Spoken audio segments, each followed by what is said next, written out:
वही देश वही भेष भेष। वही बैंक मैनेजर। ये 10 रुपए का पुरस्कार मतलब खत्म हमारे चालू हो जाएगा धीरे धीरे। 100 रुपए में खुल जाता वही नहीं खाता। हाँ ये 10 रुपए का पुरस्कार लेकिन कहना है गजल की बोल है। क्या है?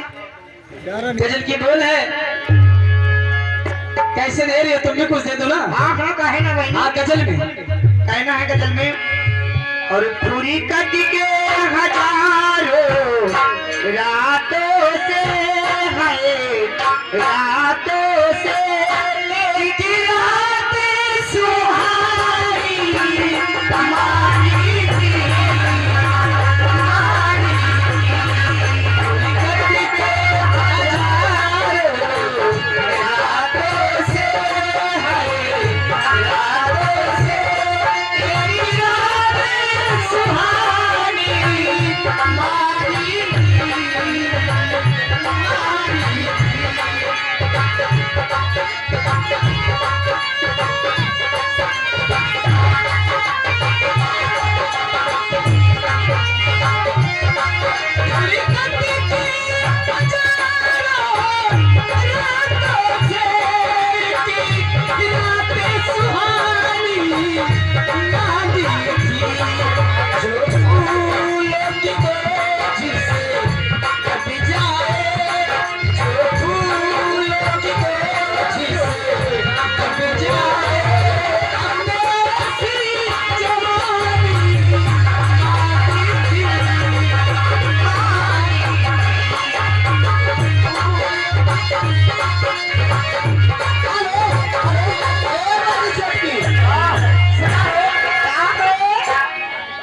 इसकी नेकी पल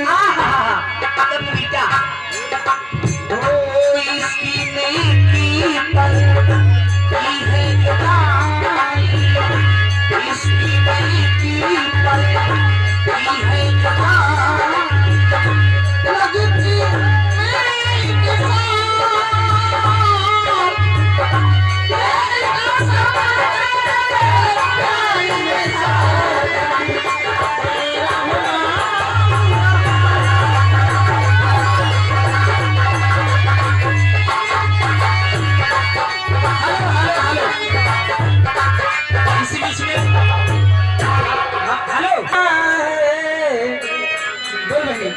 अरे दिल लेके दिल याद है नास बारी दिला